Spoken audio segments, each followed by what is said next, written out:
Salut à tous, alors c'est Frédéric Delavie. Alors ce soir je vais faire une petite vidéo pour parler du développé couché, surtout pour expliquer, on va tenter d'expliquer parce que j'ai encore mon collègue Michael Degundil avec moi par Skype, hein, vous ne le verrez pas mais vous l'entendrez. Donc on va tenter d'expliquer comment éviter de s'arracher les pecs ou de se blesser les pecs, hein, les grands pectoraux, au développé couché. Hein. Donc voilà. Alors, puis on va peut-être parler d'autre chose au passage. Alors, Michael, dis bonjour à tout le monde, au moins que les gens t'entendent. Hein. Bonjour, bonsoir. Voilà, parce qu'il est actuellement 1h25 du matin. Et puis on commence notre petite vidéo en espérant qu'elle permettra à des milliers de personnes, hein, peut-être des centaines de milliers, hein, d'éviter une blessure ou une pathologie qui risque d'être incapacitante très longtemps, voire toute leur vie quand il y a un arrachement total mal réinséré. Hein. Parce qu'il faut savoir quand on s'arrache un muscle, en général, il ne va pas revenir tout seul sur son point d'arrachement. Hein. En général, le chirurgien est obligé de vous faire une entaille dans la peau et de venir vous le revisser à l'endroit où il s'est arraché pour conserver de la mobilité. Donc, on va commencer par parler du développé couché, alors, puisque c'est un grave problème, c'est un problème très fréquent en musculation, en bodybuilding, et puis dans d'autres sports où les mecs des fois s'arrachent aussi, hein, mais bon là on va parler de la musculation, du développé couché, et de la façon dont on s'arrache, et pourquoi on s'arrache, hein, et comment éviter cet arrachement. Le premier truc, bon je vais vous montrer un peu ce que c'est qu'un arrachement du grand pectoral, hein, voilà. Là, vous avez un schéma que j'ai fait. Alors là, c'est un arrachement du faisceau claviculaire du grand pectoral. Hein. Vous voyez que c'est la partie supérieure, hein, qui est arrachée. Et ça, en général, c'est l'arrachement le plus fréquent quand il y a un arrachement. Hein. Alors c'est très dur à remettre quand c'est un arrachement partiel, hein, mais ça se remet quand même. Hein. Alors des fois, il s'arrache vers le bas, des fois, il s'arrache au milieu, mais en général, c'est cette partie qui lâche. Et des fois, il lâche complètement aussi. Hein. C'est un peu gênant. Alors, on va expliquer pourquoi on s'arrache, hein, au développé couché. Alors, en général, si on s'arrache au développé couché, c'est qu'on n'a pas la bonne morphologie pour faire du développé couché. C'est bien ça, Michael? Oui, enfin si, on peut avoir la bonne morphologie. Après, c'est comme les tractions. Qu'est-ce qu'un développé couché? Voilà. Qu'est-ce qu'une traction? C'est une question d'amplitude. Voilà, mais alors, une question d'amplitude, il y a des gens pour qui les risques vont être minimes, hein, en pratiquant le développé couché, ils peuvent le pratiquer de n'importe quelle façon. En général, ils auront peu de chances de s'arracher, sauf s'ils mettent extrêmement lourd. Évidemment, il y a un point de rupture du tendon et du muscle à un certain niveau. Alors ça, bon. Mais il y a des gens qui ont une morphologie particulière qui les prédispose justement à ne pas avoir d'arrachement. Puis il y en a d'autres qui ont des morphologies particulières, des morphologies types, qui vont les prédisposer à avoir un bel arrachement du grand pectoral quand ils vont pratiquer le développé couché un peu lourd. Hein. Dès qu'ils vont monter en charge, hop, ils vont se l'arracher, alors que le voisin, qui n'est pas forcément plus fort qu'eux, je veux dire plus fort, plus musclé, avec plus d'influx nerveux, avec qui n'a pas forcément plus de volume musculaire, lui va continuer à progresser sans s'arracher son grand pectoral. Alors pour quelle raison? C'est surtout pour des raisons morphologiques. Hein. Ouais, mais alors là, moi j'ai c'est pas, je suis pas sûr qu'il y ait une réponse, mais autant je suis d'accord qu'il y ait des morphologies qui sont pas faites pour le squat, autant est-ce qu'il y a des morphologies qui sont pas faites dans le sens où ce serait très négatif au développé couché? Eh ben non, le développé couché, c'est valable pour tout le monde. C'est-à-dire, c'est très bien d'en faire. Le problème, c'est que si vous n'avez pas une morphologie type de bencher, hein, donc de mec qui pousse lourd, qui est capable de faire des championnats de powerlifting et de monter des grosses barres, si vous avez une morphologie typique, je vais la montrer après, de personnes non conformées pour être performants au coucher, hein, je ne parle pas de volume musculaire, je parle des proportions et des leviers, hein, vous risquez l'arrachement. Alors, il y a des façons d'éviter cet arrachement et de continuer à pratiquer le développé couché en limitant les risques. Alors, il y en a, et c'est un mouvement qui est très bien, mais si vous n'avez pas la morphologie, il va falloir faire attention et prendre quelques mesures particulières. Ouais. Le terme exact n'est pas si vous avez... Autant, c'est ce que je t'ai dit, autant je comprends qu'on puisse dire à quelqu'un vous n'avez pas la morphologie pour faire du squat, autant je crois que le terme est mal posé pour un. Non, je pense que c'est Vous avez une morphologie à risque. Oui, mais comme au squat, on a une morphologie à risque. Quelqu'un qui au squat aura de grandes jambes, j'ai parlé des leviers, il pourra continuer à faire du squat, mais dans ce cas-là, il fera du squat en descendant moins, en mettant des talonnettes, hein, pour éviter les blessures. Alors son squat ne va pas forcément localiser énormément sur les quadriceps, mais ça sera un squat qui sera efficace pour travailler les fessiers, pour travailler l'influx, la tonicité, ça sera pas mal. C'est la même chose au développé couché, c'est-à-dire qu'il y a des morphologies, par exemple, qui vont pas faciliter forcément le développement des pecs, hein, c'est-à-dire que c'est le coucher, on prend en général développer couché pour développer les pecs, et certaines personnes vont développer les épaules, mais ça on va en parler après. Mais c'est pour les blessures. Maintenant on va expliquer comment éviter de se blesser. Alors on va parler. Attends, avant d'aller trop vite, autant que tu développes les pecs ou les épaules au développé couché, évidemment pour un culturo, ce sera un peu un drame.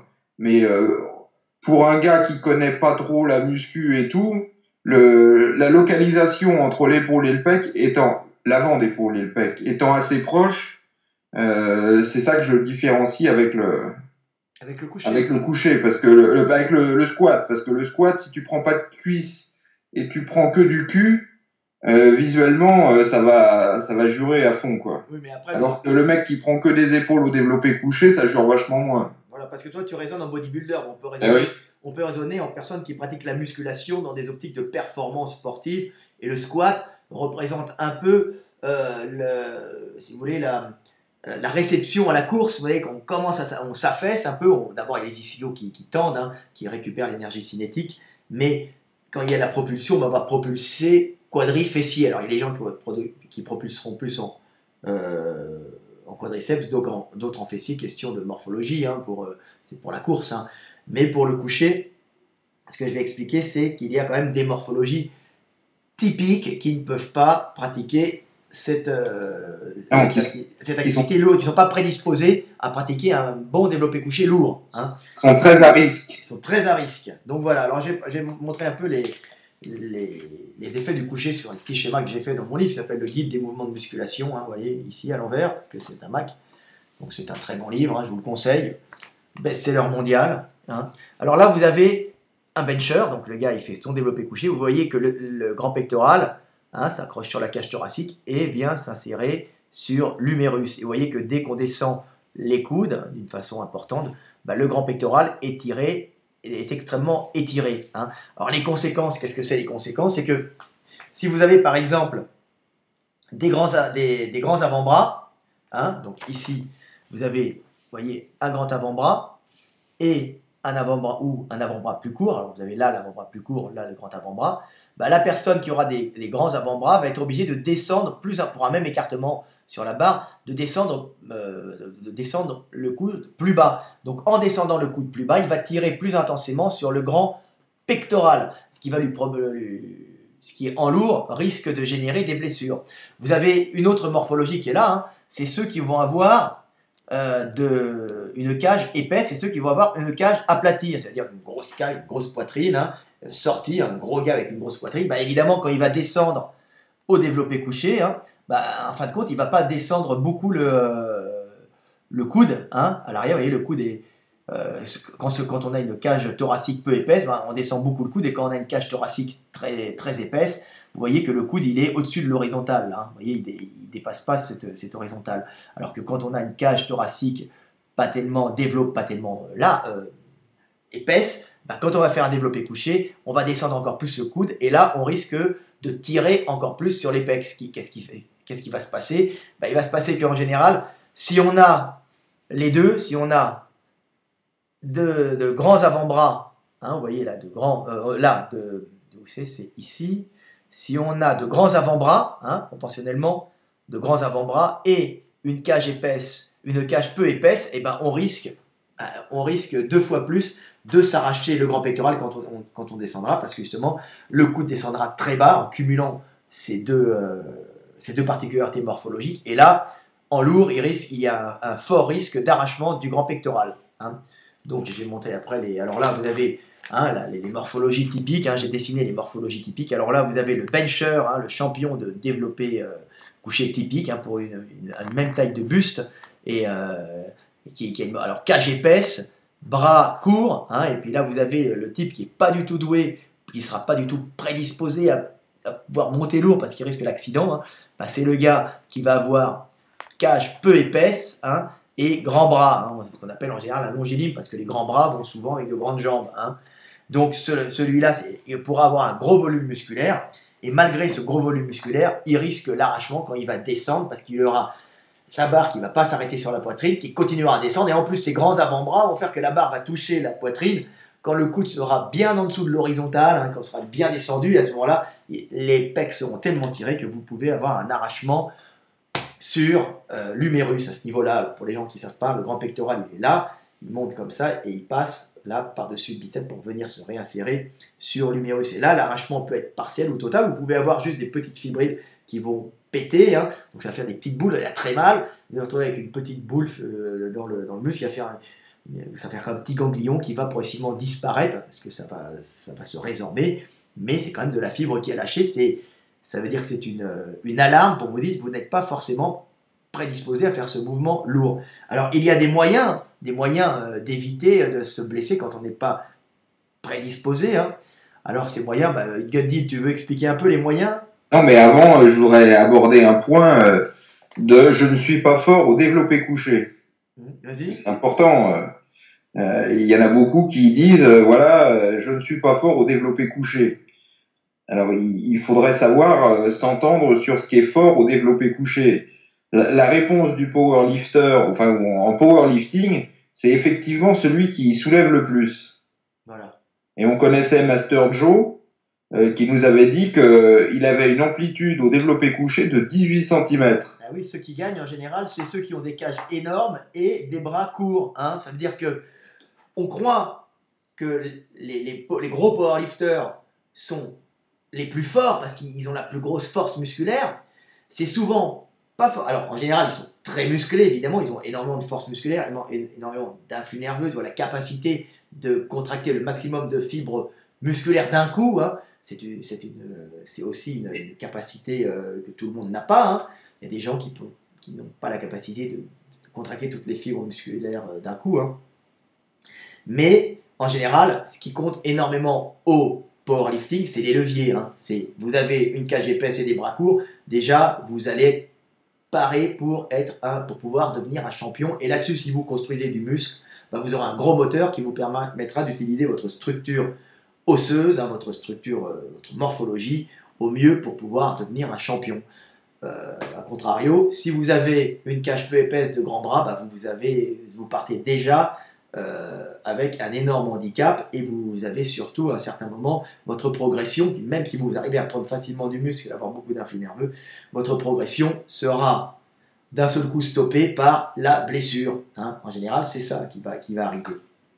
Et c'est pas parce que le gars est moins fort, c'est parce qu'il a simplement pas les bons leviers. Vous prenez un haltérophile avec des fesses et des cuisses énormes, et puis un sprinter avec des fesses et des cuisses énormes, pourtant ils ont quasiment le même volume de muscle, la même qualité musculaire, la même force, mais cette force va être utilisée d'une façon différente parce qu'ils n'ont pas les mêmes leviers. C'est bien ça, Jérôme? Oui, mais je voulais dire, quel est le plus fort entre quelqu'un qui fait 200 kg développé couché sur une amplitude de 20 cm ou quelqu'un qui soulève 100 kg développé couché sur une amplitude de 40 cm. Alors le powerlifting, il nous dit, la réponse du powerlifting, il nous dit, c'est celui qui lève le plus, l'amplitude n'a rien à voir. Mais dans l'absolu, c'est comme si on disait à un coureur de 100 mètres, toi tu vas courir 100 mètres et puis l'autre il va courir 50 mètres. Puisqu'on soulève pas le poids sur la même distance. Donc, est-ce qu'il faut raisonner en force absolue ou en distance? Donc, avant de se dire que vous n'êtes pas fort au développé couché, calculez aussi votre distance. Parce que c'est aussi un facteur d'évitement des blessures, de se dire, tiens, mon copain, il fait 200 kilos, moi, je vais mettre 200 kilos aussi. Donc, si vous avez une grande amplitude, il faut comprendre que forcément que vous soulèverez moins de poids que quelqu'un qui a une amplitude beaucoup plus courte. Mais c'est pas pour ça que dans l'absolu vous êtes moins fort. Quelqu'un qui peut faire que 100 kilos au développé couché, comme ça avec ce raisonnement, peut être plus fort que quelqu'un qui soulève 200 au développé couché. Si dans l'équation, on entre l'amplitude. Oui, mais en général, le problème c'est que le coucher, en fin de compte, quand des mecs font des championnats, ils les font sur une certaine distance. Ah non, mais le but, c'est d'être fort en général, quand on arrive au championnat de powerlifting, moi j'ai fait du powerlifting pendant de nombreuses années, donc le plus fort c'est celui en général au coucher, par exemple les championnats de bench, les benchers ont tous des bonnes morphologies, ils ont quasiment tous la même morphologie en général, sauf exception. On se retrouve avec des mecs qui font des petites amplitudes, bien sûr, et en fin de compte, c'est le plus fort sur une petite amplitude de mouvement. Donc en général, ils sont tous en petite amplitude, mais il y en a un qui va être meilleur que les autres, donc avoir un meilleur influx, meilleure capacité neuromusculaire, c'est tout, et peut-être meilleure capacité à faire du muscle, que ce soit d'une façon naturelle ou artificielle. Donc voilà, ça c'est une base. Mais après, on peut remettre en cause, je pense, qu'il faut d'ailleurs remettre en cause la réponse que donne le powerlifting à la question que j'ai posée, qui est le plus fort au développé couché, entre quelqu'un qui soulève 100 kg sur 40 cm et un autre qui soulève 200 kg sur 20 cm. On va dire qu'on ne fait qu'appliquer les règles du sport. Le but, c'est d'appliquer la règle. Le powerlifting, pour réduire encore plus l'amplitude, il se cambre. Mais bon, c'est pas le sujet de la vidéo. Mais effectivement, c'est vrai que ça n'a pas... C'est pas parce qu'on est champion dans cette discipline qu'on a réellement plus de force dans le muscle. Si vous voulez, un champion de powerlifting va peut-être donner un coup de poing avec une impact beaucoup moins puissante qu'un boxeur qui, lui, va être capable de générer assez de vitesse et de contraction et de vitesse pour percuter d'une façon extrêmement puissante. Après, et la force de percussion, si on tape sur une machine, on s'apercevra que le power sera moins fort que le boxeur, parce que le boxeur aura pris de la vitesse, aura accumulé l'énergie de la vitesse dedans. Donc tout ça, il faut, en fin de compte, en sport, le but, c'est de répondre au règlement, c'est tout. C'est-à-dire, vous avez un règlement, vous faites ça, c'est comme en traction. Alors il y a des gens, il faut dépasser le menton et toucher la poitrine. Il y a des gens, ils ne peuvent pas toucher la poitrine. C'est leur morphologie, ils ont des grands bras. Et vous avez des petits gars qui normalement étaient moins forts, qui se mettent à gagner les concours parce que ils ont la morphologie pour, ils n'ont pas des grands avant-bras, ils ne sont pas très, très épais dans le dos, ils ont les omoplates qui bougent, donc qui bougent derrière, donc ils peuvent facilement ramener la barre très haut, puis on les voit, ils sont capables de faire 10, 20, 30 reps en touchant la poitrine, le cou très monté, alors que d'autres, c'est pas par manque de force, c'est juste que leur amplitude est limitée par leur morphologie. Voilà. Donc en compétition, en sport, le but, c'est de répondre au règlement et d'être le plus fort face à ce règlement. C'est tout. Et pour ceux qui font pas de compétition ou quoi que ce soit, relativiser la bêtise ambiante. Voilà, c'est-à-dire ne faites pas comme le voisin. Chacun détient, pour les tractions, ça me fait toujours rire, chacun détient la vérité absolue sur ce qu'est une traction. Je trouve ça extrêmement drôle. Parce qu'il y en a qui vont me dire, si tu tends pas les bras, c'est pas une traction. Si tu montes pas jusque-là, c'est pas une traction. Il n'y a pas Dieu qui a dit à Moïse, écrit sur les tables de la loi la définition exacte d'une traction. En concours, il faut juste répondre à ce qu'on vous demande. Donc moi, par exemple, quand je fais des concours de traction, quand il ne faut pas monter le menton très haut, je suis extrêmement fort. Je peux en aligner 50 très bien, nickel, bras tendus, j'ai pas de problème à tendre les bras en bas. Mais monter le menton au-dessus, pour moi, c'est un problème parce que j'ai pas tellement de largeur d'épaule et j'ai beaucoup de muscles dans le dos très épais qui vont vite se compresser.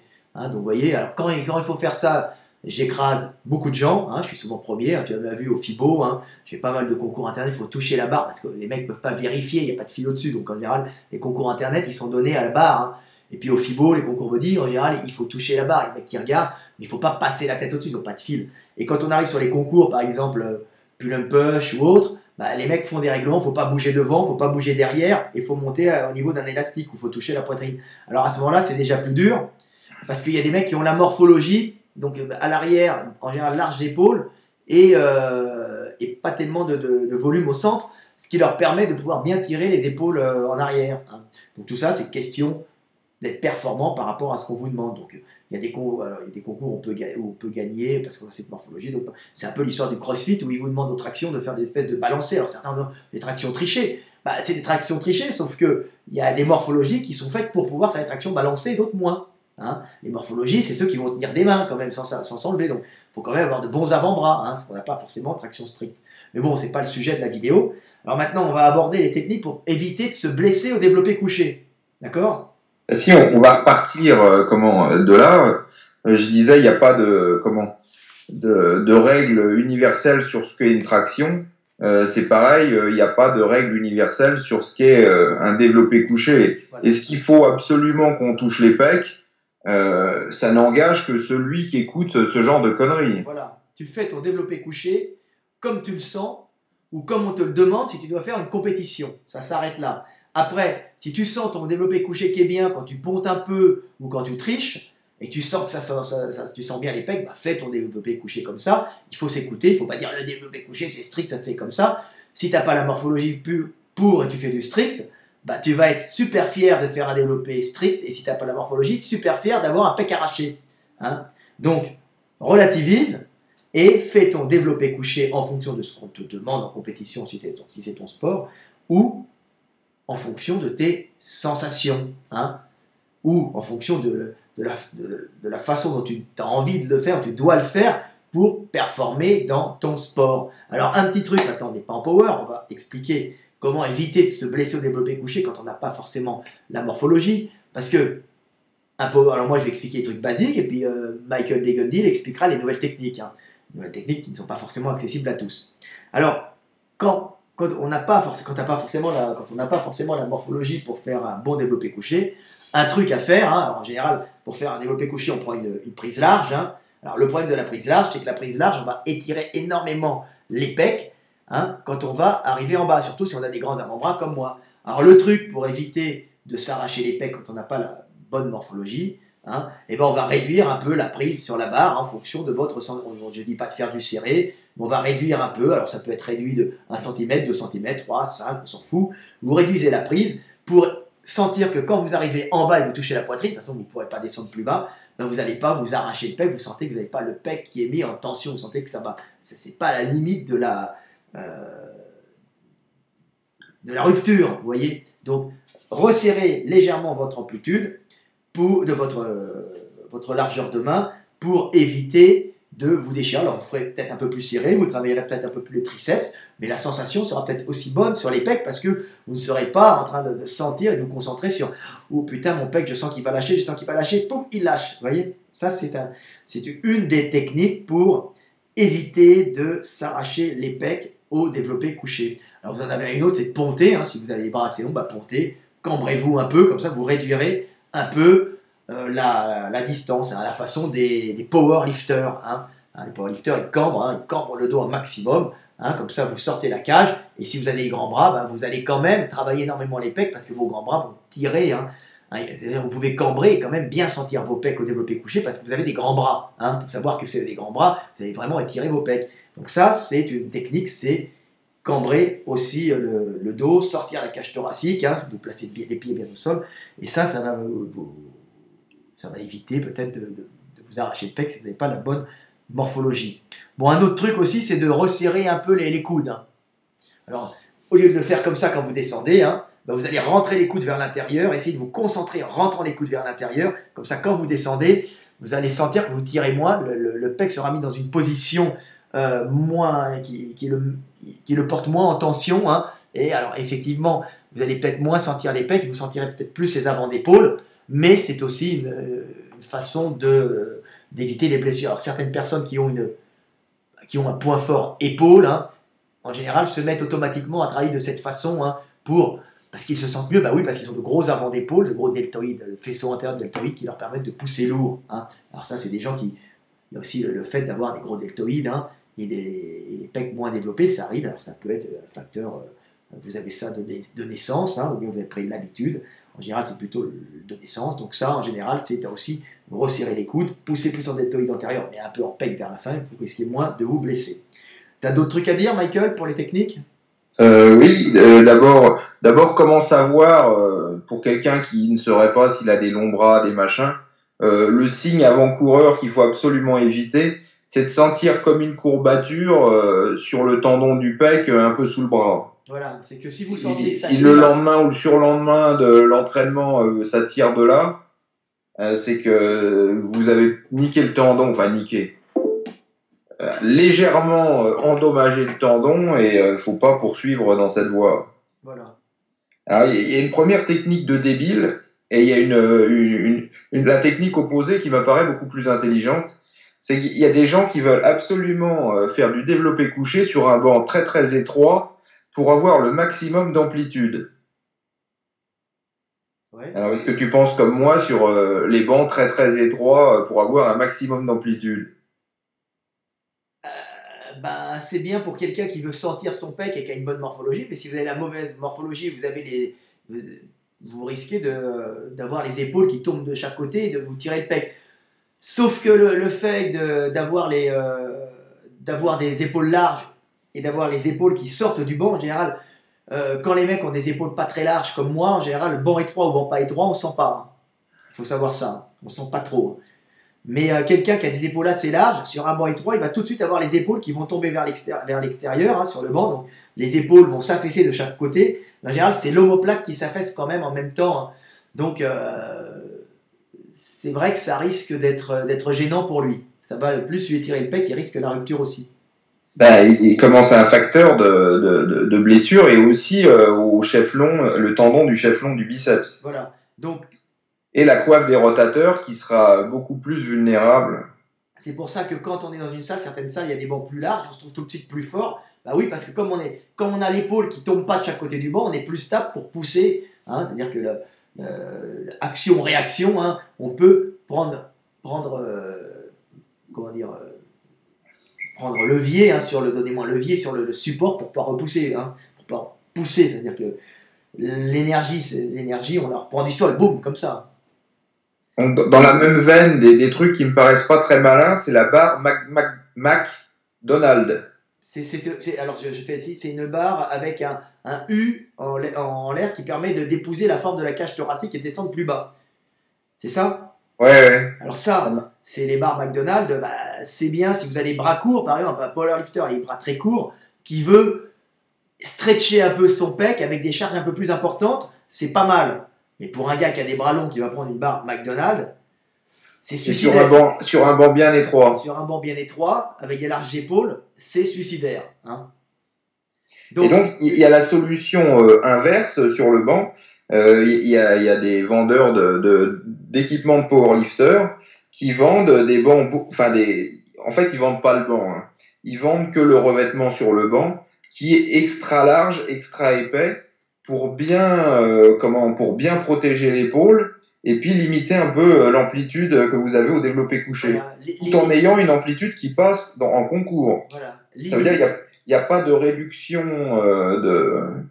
limiter la descente de l'épaule de chaque côté du banc, voilà, qui va vous étirer encore plus le pec. Et donc, vous avez moins de chances de vous niquer les épaules aussi. Voilà. Donc, protection. Alors ça, il faut dire qu'en général, les gens qui ont ce problème d'épaule qui s'affaisse de chaque côté du banc, c'est moi. C'est toi, Michael, ce sont les gens larges d'épaule. C'est ça. Ouais. Et qui ont beaucoup de mal, en resserrant les omoplates, à avoir une prise bien stable, avoir une bonne stabilité du dos, un bon ancrage du dos sur la barre. Donc les larges d'épaule, hop, on s'affaisse de chaque côté, et puis on s'aperçoit que c'est une morphologie typique du powerlifter. J'ai oublié d'en parler tout à l'heure. C'est qu'en général, le powerlifter bencher, le champion, alors il y avait Mesarosh Laszlo, qui était extrêmement, on l'appelait 300 sans maillot pour sa catégorie, parce qu'il était quasiment aussi fort avec ou sans maillot. Alors, maintenant, il y a eu les nouveaux maillots, mais il s'amusait à passer en démonstration en Hongrie, dans le pays, en faisant des 300 kilos sans maillot, parce qu'il était bras court, cage épaisse, et des épaules très étroites, ce qui lui permettait d'avoir ses épaules extrêmement fixées lorsqu'il faisait son développé couché. Alors ça, c'est une morphologie typique. Et si vous avez des épaules bien larges, c'est pas que vous serez moins fort au coucher, vous allez vous affaisser, et c'est pas parce que vous êtes moins fort musculairement, c'est parce que votre morphologie, votre levier n'est pas bon. Donc, on va récapituler un peu rapidement. Donc, la mauvaise morphologie pour le coucher, c'est épaules larges, cage aplatie, cage peu épaisse et long bras. Ouais, non, mais même sans parler de la cage, long bras et épaules larges, donc quelqu'un qui est grand en général. Voilà, alors il y a des gens grands. Pour résumer, hein, plus on est grand, Alors si on est grand et proportionné, il n'y a pas de problème. Si on est grand et bréviligne, ça va pas poser de problème. ouais, en général, plus t'es grand, plus t'as des longs bras. Oui, alors oui. En général, hein, je En dis. général, en général, les strongmen, les mecs comme ça, encore que les strongmen ont plutôt des longs bras, mais on Parce qu'ils ont besoin de. Oui. Enfin, après, il y a une sélection. C'est pas les strongman, ça leur allonge les bras. C'est qu'il y a une sélection. Les strongman, en général, c'est des powerlifters, souvent. Ouais. Hein, mais Avec en les général, pierres, ils n'y arriveront pas. voilà, Quand il faut soulever les pierres d'Atlas. Voilà, c'est en général souvent ils ont un passé de powerlifter, mais rarement un passé de bencher. Hein. C'est pas un passé de personnes qui font du bench, parce qu'en général, quand on a les bras courts, on a les jambes courtes. Et bras courts, ça permet pas de prendre des grosses pierres, les pierres d'Atlas, hein, qui sont des grosses pierres en béton, hein, qui montent jusqu'à 100, 150, je sais plus à combien elles montent. Et si vous voulez les prendre, si vous avez des bras courts, bah, vous ne pourrez pas les choper. Alors qu'un mec qui a des bras longs, les chope facilement. Et s'il est très fort en soulevé de terre, et même en squat, il pourra les monter. Donc, vous voyez, la force, c'est pas forcément une question de volume musculaire, hein, c'est une question aussi de levier. Et puis la force, c'est très relatif, comme l'intelligence. Hein, c'est la force pour quoi faire. Hein. Une taupe avec ses petits bras, elle est capable de ramener des kilos derrière de terre. Hein, alors qu'une gazelle qui paraît fine, avec ses muscles remontés près du centre de gravité, près des fesses, hein, tout ça avec ses longues pattes, hein, elle est capable de courir extrêmement vite, hein, en développant quand même une puissance musculaire importante, malgré ses allures graciles. Alors c'est la force, pourquoi faire, hein, tout ça c'est relatif. Hein. C'est à peu près ça. Hein. D'autres trucs à dire sur les techniques? Oui, parce que pour ceux qui ne bénéficieraient pas de ce dossier spécial développé couché, une solution un peu du miséreux et pas cher, c'est de faire de plus en plus, les powerlifters le font, de faire du développé couché au sol. D'accord. Directement, alors de là, à partir du sol, après, si vraiment ça vous sentez que l'amplitude elle est trop courte, puisque vos coudes vont toucher, vous pouvez mettre un petit dossier et puis après remonter le dossier de quelques centimètres, etc. Donc vous pouvez exactement moduler votre amplitude en faisant ce qu'ils appellent du floor press. Et maintenant, comme les powerlifters en font beaucoup, c'est plus aussi ridicule qu'avant. D'accord. Mais il faut quand même. Mais on passe la barre quand même. Quelqu'un vous la passe dans ces Ah bah, techniques? ça vaut mieux. Non, mais enfin moi je suis pour le faire au développé couché, au développé guidé, mais avec une barre, oui, ça vaut mieux que quelqu'un. Donc on se met dans un rack à squat en fait, hein, et puis on s'allonge par terre, on met sa serviette ou des tapis de gym, etc. Et puis on peut remonter avec en mettant une petite planche, en mettant des serviettes, etc. Si l'amplitude elle est, Et ça, c'est une technique de powerlifter.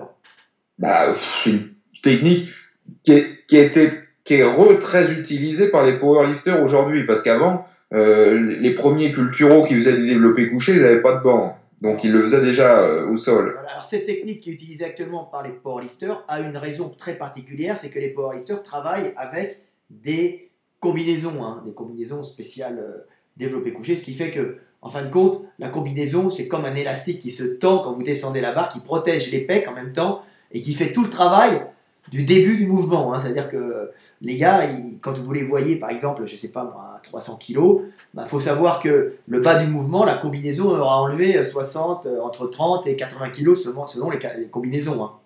Donc c'est quand même... Et que la personne se retrouvera avec beaucoup de charge, surtout à la fin du mouvement. Donc d'où l'intérêt de travailler coude au sol avec une barre sur la fin du mouvement. C'est pour ça, parce qu'ils s'entraînent pour ce qu'on leur demande. Hein.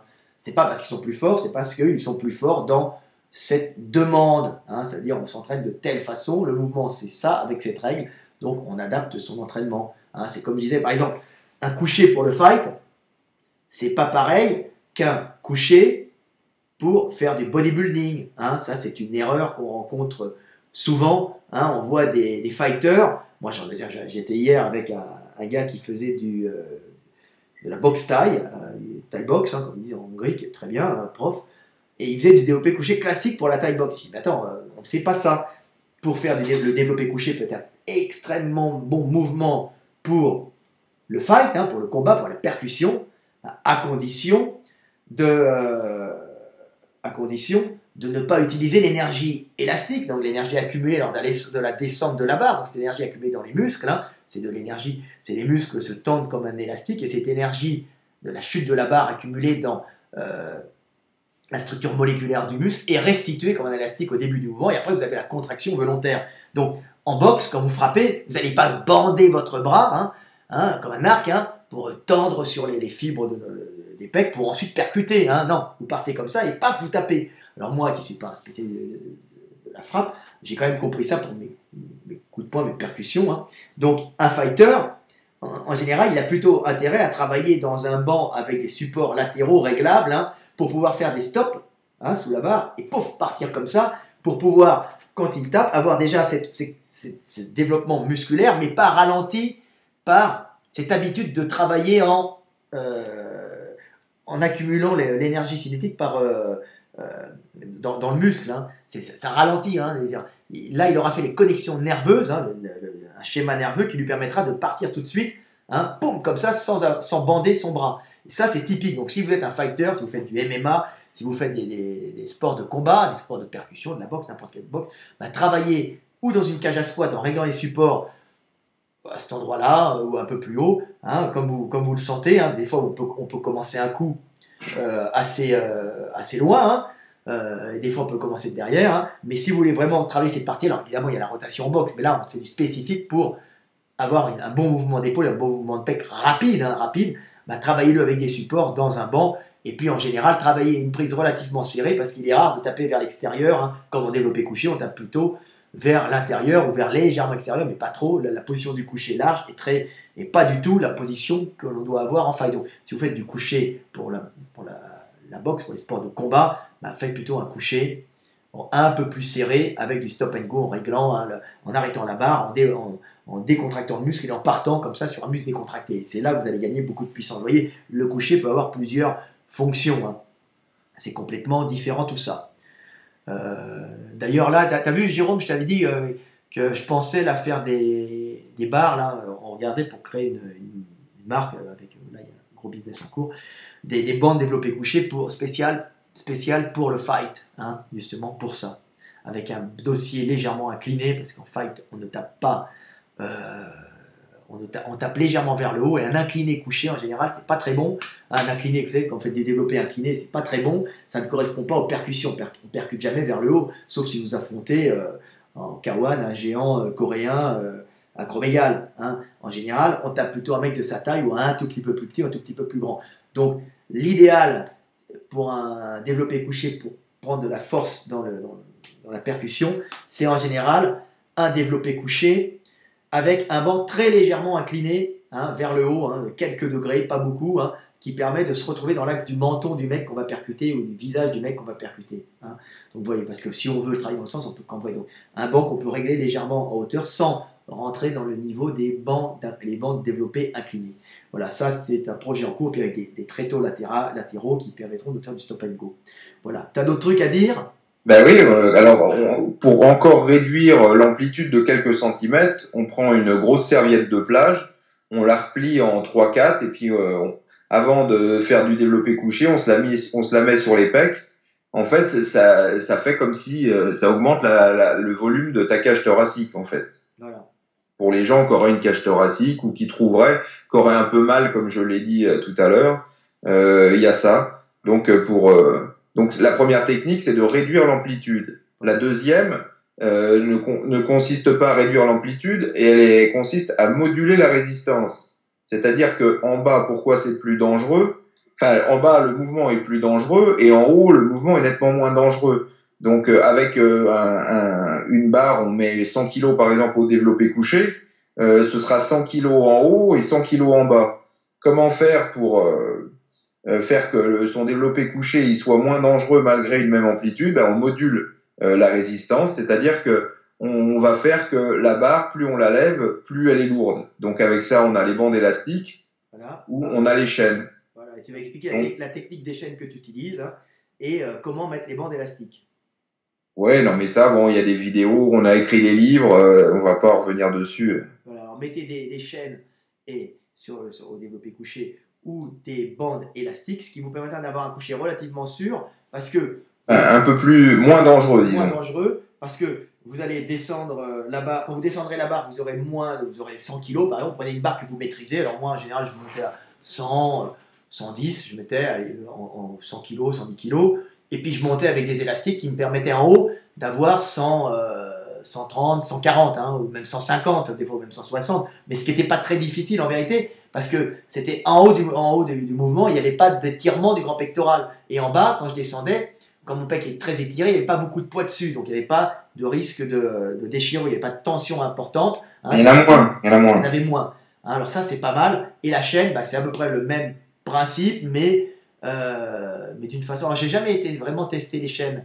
Ben, pareil, c'est pareil, plus on tend les bras, plus c'est lourd, plus on étire le pec, moins c'est lourd. Voilà.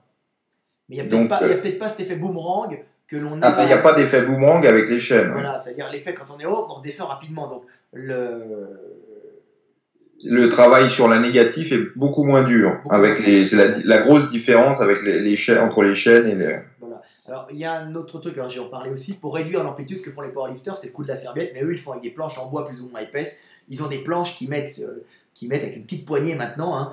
Quand le gars fait son développé couché lourd, bah, ils lui mettent une planche qui peut avoir 2 cm, 3 cm, 4 cm, 5 cm, ça dépend, pour faire du partiel de mouvement en fonction de son point faible. Donc s'il est faible au milieu du mouvement, ils lui mettront un truc un peu moyennement épais. S'il est faible à la fin du mouvement, bah, ils lui mettront une planche beaucoup plus épaisse. Hein. Alors ce système peut être aussi utilisé si vous avez de grands bras, une cage thoracique pas épaisse, pour descendre. Hein. Vous mettez une planche, un ami vous met une planche, une espèce de planche en bois ou un gros caoutchouc, hein, qui vous enlève après, et puis comme ça vous pouvez descendre avec plus de sécurité. Et ça, c'est un autre truc.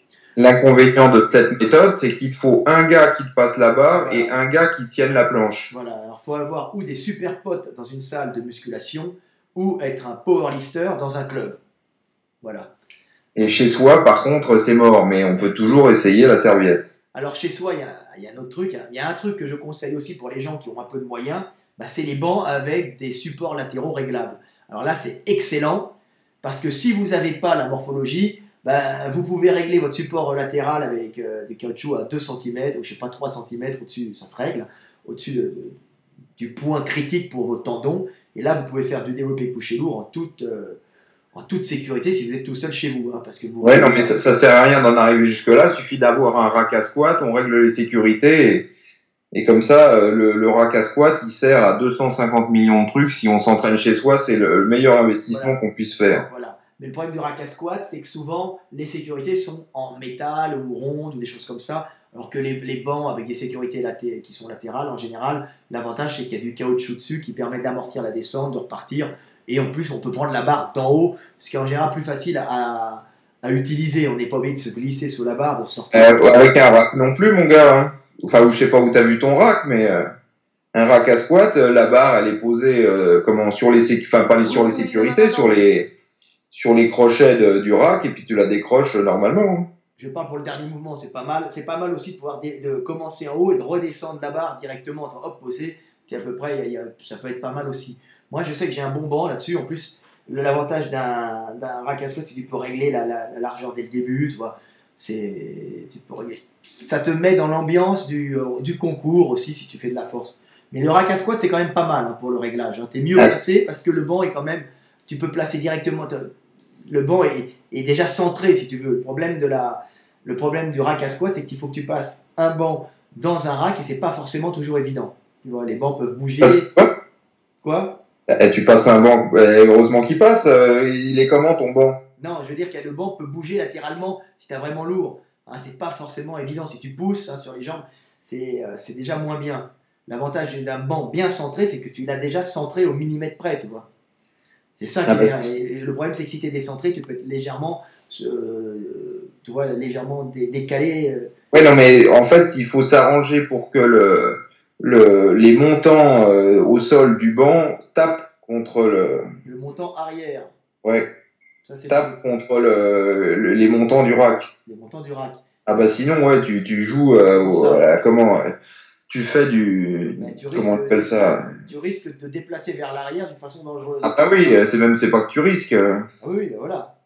Et souvent, les bancs, tu peux difficilement les mettre parce qu'ils ont à l'arrière, ça va très loin, donc c'est pas au bon endroit. c'est pas tout à fait, c'est pas toujours évident. Alors, j'ai longtemps travaillé dans une cage à squat comme ça qui était chez moi, qui était parfaite pour ça, mais je peux dire que les bancs avec sécurité, c'est très très bien. D'ailleurs, toutes les salles de gym devraient en être équipées. Ils devraient même passer des lois pour équiper les salles de ces sécurités réglables, ce qui éviterait pas mal d'accidents. Hein. On pourrait les enlever comme on pourrait les mettre. Hein. Ça, c'est pas mal. Donc, les dernières méthodes pour utiliser, pour accommoder la résistance, donc il y a le maillot dont on a parlé de powerlifting qui amortit. En fait, au lieu de, en fait, plus avec un maillot, plus on descend la barre, moins il y a de force sur les pecs puisque c'est le maillot qui encaisse la force. Mais de mettre un maillot, il y a qu'à regarder sur YouTube, c'est tout un bordel en fait de mettre le maillot. Donc il y a un powerlifter. Alors après il y en a plusieurs qui revendiquent la paternité de la chose, mais ce qui s'appelle un slingshot. Et donc au lieu d'avoir un maillot, c'est juste un gros élastique qui est mis à chaque enfilé dans chaque bras. C'est-à-dire qu'on enfile nos bras dans une espèce de brasse. Dans des élastiques géants en fait. Brassière, c'est ça. Ah oui, oui, c'est un élastique géant dans lequel on met les deux bras, hein, c'est ça. Voilà. Et ça copie totalement le maillot, sauf que c'est beaucoup plus bon. Il y a moins de résistance qu'un maillot, mais tu l'as enlevé et mis très rapidement, et c'est moins le merdier qu'un maillot. Donc pour s'entraîner, c'est un peu comme un maillot avec juste des manches et l'avant en tissu élastique. Hein, c'est juste c'est une micro-manche quoi. Vous avez une micro-manche là et là, et vous rentrez vos bras dans les manches, et là, au milieu de ces deux manches sont reliés par un élastique, hein, et qui vous protège le bas des pecs. Hein, vous avez deux micro-manches ici dans lesquelles vous rentrez les bras, et ces micro-manches sont reliées par un élastique qui vous resserre les bras et qui vous permettent de descendre sans vous blesser. Alors, plus vous descendez la barre, en fait, plus vous descendez la barre, ça s'allège puisque c'est l'élastique qui prend la barre, enfin une partie du poids dans la tronche. Et quand on tend les bras, le poids revient. Voilà. Et par contre, il doit être tout bleu au bras dès qu'il y a des charges importantes. J'en avais essayé un. Alors je sais pas si je suis le seul au monde à qui ça a fait ça, mais j'ai eu mal à la tête pendant plus de 20 minutes après. Ah ouais. Ouais, c'est un peu normal parce qu'il y a beaucoup de pression, t'es pas habitué. C'est comme les gens qui font du stop and go.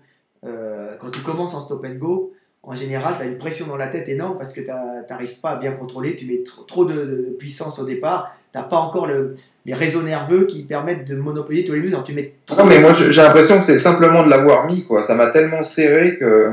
Ah bon? Donc je sais pas s'il y en a d'autres qui ont eu cette expérience. Bon, c'était sur un salon, etc. Il n'y a pas d'échauffement, il n'y a pas de machin, mais. Et puis j'aurais peut-être dû commencer avec un slingshot, de premier niveau, parce qu'il y a plusieurs résistances, mais j'en ai une mauvaise. Alors, ne pas confondre le slingshot et les slings et les chaps. Hein.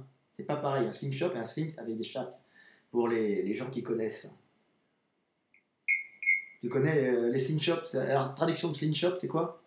Ben, sling, je sais même pas comment. Enfin, je pourrais même pas t'expliquer le jeu de mots. Il aurait fallu que je regarde dans quel sens il. Parce que forcément, il y a un jeu de mots. Un sling, c'est une espèce de balançoire, c'est ça?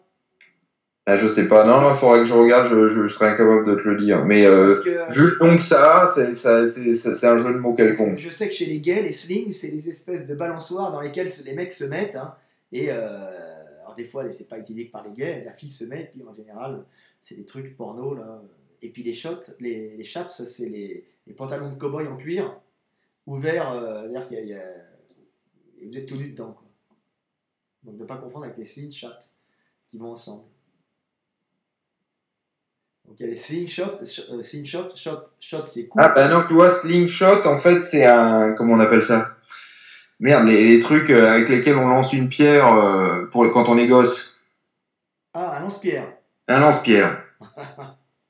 Jérôme, tu as oublié ta jeunesse. Ouais, bah non, mais j'ai jamais eu de lance-pierre, donc. Michael Degondil, pardon. C'est le mot français que j'ai mis. Donc en fait, oui, c'est le principe du lance-pierre, sauf à l'envers, quoi. Voilà. Bah, c'est un lance-pierre, c'est la catapulte. Hein. Vous avez c'est une sorte de catapulte. Voilà.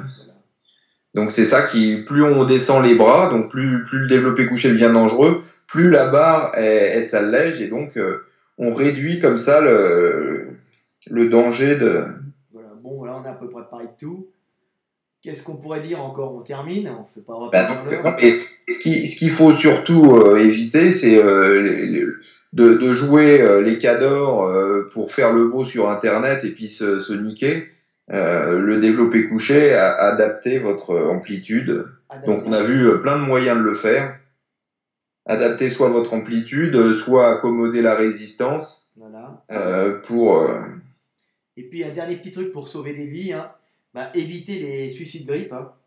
Donc quand vous prenez votre barre, hein, alors évidemment si vous faites de la compétition, faites-le parce que peut-être c'est bon, mais c'est quand même quelque chose qui est très dangereux. Donc ça c'est la prise classique, hein. Et la suicide barre, c'est ça. Et alors le problème de la suicide barre, c'est qu'on est effectivement, on gagne un demi centimètre, hein, donc on se sent plus puissant, on est mieux, on va moins abîmer les pecs, hein, si on descend. En plus on est directement quasiment sur les tarses, hein. Le carpe. Euh, on est directement sur le carpe.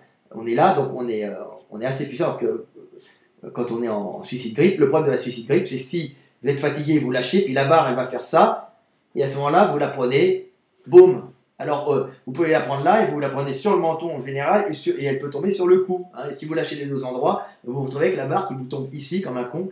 Et alors, il y a des accidents mortels, hein, des accidents très graves. Tous les ans, il y en a aux États-Unis, avec des mecs qui meurent avec la barre qui leur est tombée sur la gueule, sur le menton ou sur la poitrine, hein. Donc, quand vous faites un développé couché, hein, eh ben, essayez quand même de verrouiller votre prise, elle ne vous tombera pas sur la gueule, hein, elle sera bien prise. Alors autrement, vous prenez des pareurs, mais même des pareurs, ça peut être dangereux. Donc ça, c'est un des trucs pour éviter de se blesser, c'est d'éviter d'utiliser la suicide grip. N'utilisez pas ça, hein, hein. Il y a toujours risque d'accident, moi j'en ai déjà vu, c'est pas très marrant à voir. Le mec, il avait pris la barre, un ami avait pris la barre sur la tête une fois, là, sur le menton, une fois, moi j'ai pris sur le menton, donc j'ai arrêté, hein. J'avais le menton tout ouvert ici, heureusement j'avais le réflexe de judo de faire ça, hein, c'est un réflexe, on fait comme ça, hop, donc ça tombe pas sur le cou. Mais une fois j'ai vu un mec la prendre sur le cou, heureusement il était pas balèze, il poussait pas très lourd, mais les pompiers sont quand même venus, et puis il parlait comme ça, hein, et puis il a dit t'inquiète pas, tu peux respirer, oui ça va. J'étais prêt à lui faire du bouche à bouche de force, hein, pour lui renvoyer l'air dans les poumons en cas où il avait vraiment un blocage, mais quand même c'est très dangereux, hein. Et puis aux États-Unis beaucoup de morts comme ça. Un autre truc, si vous travaillez tout seul et vous ne voulez pas rester coincé sous une barre chez vous, bah, ne mettez pas les sécurités sur la barre, hein. Ça, c'est un autre truc pour éviter les accidents. Et si vous restez coincé sous la barre tout seul, au lieu de la faire rouler, des fois vous ne pouvez pas, bah, vous allez vous pencher d'un côté, et avec les sécurités n'étant pas mises, toutes les poids vont tomber d'un côté, ça va faire boum de l'autre côté, hein, la barre va repartir comme une catapulte de l'autre côté, ça va faire du bruit, ça va attirer les voisins, mais au moins vous n'allez pas rester comme un con toute la nuit, et on ne va pas vous retrouver écrasé au matin sous la barre, hein. ou pas de sécurité ou des micro-sécurités qui vont juste tenir le poids si vous faites bouger la barre de quelques degrés, mais si vous penchez carrément la barre, elles ne retiendront rien du tout. Voilà. Donc voilà, c'est les derniers conseils de Michael D. Gundil et Frédéric Delavier, hein. Et donc, par opposition au squat, où il faut absolument mettre les sécurités par contre. Voilà. Et au soulevé de terre aussi en lourd, hein, pour éviter si vous êtes déjà en travers, de partir d'un seul coup et de contracter de l'autre côté, de s'arracher, ou de se blesser, ou de se faire une hernie, ou de se faire plein de blessures comme ça. Moi, j'ai eu une barre comme ça, tiens, on va parler justement de sécurité. J'ai eu une barre développée couchée, je me suis arraché un morceau du petit oblique, ça m'a duré presque un an de souffrir, de martyr, hein, sur une barre dans les manchons, une barre olympique, dont les manchons étaient mal vissés, hein, c'est-à-dire la barre tourne, elle est sur roulement à billes, ben, c'était mal vissé, et en faisant mon soulevé de terre, j'étais à 210 kg, même pas lourd, la barre est partie d'un seul coup, tous les poids sont partis avec le manchon, j'ai essayé de rattraper l'autre côté, mais évidemment j'ai fait une rotation, mon petit oblique s'est contracté, évidemment en se contractant, il s'est arraché. Alors un petit oblique qui s'arrache, c'est pas top, hein, parce que le petit oblique, à la fin du petit oblique, vous avez le muscle crémaster. Et le muscle crémaster, c'est le muscle qui remonte les testicules pour les mettre à la bonne température, hein. Et qu'est-ce qui m'est arrivé? Ben, comme mon oblique avait été déchiré assez haut, ben, j'avais des contractions en permanence mon grand oblique, mon petit oblique qui me remontait la couille. Et alors en permanence, j'avais ça. Donc j'explique quand même qu'on peut se faire des blessures quand il y a au soulevé de terre, quand le manchon est quand il y a pas de sécurité. En règle générale, il faut toujours vérifier son matériel. Voilà. Avant de vérifier la barre. Sur les haltères, c'est pire. Si vous faites, il y en a plein. J'en ai vu plein moi qui se prenaient, qui étaient soit le bout de l'haltère était dessoudé, soit dévissé, et les mecs se prennent Les haltères sur la gueule. Alors ça, sur la gueule. c'est typique en France. Hein. Donc, moi, je suis de l'étranger, je suis en Europe de l'Est, hein, en Allemagne, partout. Et alors, en Hongrie, j'ai jamais vu une barre abîmée comme ça. Alors qu'en France, dans des grands clubs, hein, on dit que c'est des clubs de fitness, donc il y a des barres olympiques, mais on fait pas attention parce que c'est pas on considère que c'est un peu, ça n'a aucune importance. Et souvent, les barres sont dans un état détestable jusqu'à avoir des barres olympiques avec des manchons qui se déboîtent. On dit, ah, mais vous êtes mal entraîné. Non, vous avez du matériel qui était mal entretenu, tout simplement. Et puis vous n'êtes pas censé le savoir. Alors, ne faire confiance à personne, hein, allez vérifier votre matériel pour éviter les problèmes. Hein, toujours. Donc, rectification. Deuxième chose à laquelle il faut faire attention, surtout si vous vous entraînez, développé couché, squat, attention aux personnes qui sont à côté de vous. Parce que si le mec se plante pendant sa série, ben en général, lui, il éjecte la barre, mais ce qui est dommage, c'est que si la barre, elle tombe sur la gueule. Quoi. Voilà. Et vous la prenez. Donc faites attention, soyez tout le temps vigilants. Parce que malheureusement, il y a une densité de débiles dans les salles de muscu qui est assez affolante. Oui, et quand vous faites un développé couché, hein, vérifiez autour de vous, prenez des gens que vous connaissez pour la sécurité, on ne sait jamais. Et puis, si vous voyez des gens qui s'agitent d'une façon un peu anarchique hein, autour de vous, prévenez-le, dites attention monsieur, je vais faire un développé couché, allez-y d'une façon très polie, s'il vous plaît, vous pouvez vous mettre un peu plus loin car je vais faire un développé couché, je ne voudrais pas que vous touchiez la barre. Voilà. Moi, je dis tout le temps très poliment, les gens s'éloignent. Mais il y a des fois des gens qui arrivent, qui sont un peu idiots, qui bougent. Et puis, alors, quand vous êtes au développé couché et quelqu'un vient vous déstabiliser, ça peut être dangereux. Hein. Donc voilà, donc vérifiez votre environnement, hein, toujours avant de travailler. Donc c'est tout. 56 minutes quand même, ça fait presque une heure sur un truc sur le développé couché, on a été un peu fort, on a abusé. Hein. Mais bon, j'espère que ça intéressera les passionnés. Donc, on dit au revoir à tout le monde, Michael. Alors, hein. Et puis, moi, je fais un peu de pub, j'ai fait une vidéo, j'ai découvert un truc, alors on va pas dire quoi, sur certaines protéines qui est assez affolant. Voilà. Donc, la vidéo sera bientôt sur mon Facebook, soit sur mon YouTube. Enfin, elle y est déjà, mais je l'ai mis en privé et je vais bientôt la mettre en public d'ici quelques jours. D'accord. Et puis, il faudra qu'on fasse ensemble une vidéo sur les protéines. Hein. Ça, pour tous les protéines en général, hein, pour les femmes, pour les hommes, pour les débutants, pour les ados qui souvent posent la question Monsieur Delavier, j'ai pris de la whey, est-ce que c'est dangereux? Bon. Est-ce que c'est du dope? J'ai un copain, il prend de la whey, il se dope. Il se dope, voilà. Vous voyez, c'est à peu près ça. Bien. Donc on fera une petite vidéo simple, on va peut-être faire 1 heure, hein, mais qui parlera de toutes les protéines et j'espère que ça va vous intéresser. Voilà. Bon, si Dieu le veut, bien sûr, car nous ne connaissons pas notre avenir. Seul Dieu le sait. Bon, écoutez, je dis à tout le monde à bientôt. Hein. Au revoir. Au revoir. Salut Michael Degundil, on reste en ligne. Hein. Allez, à bientôt. À bientôt tout le monde.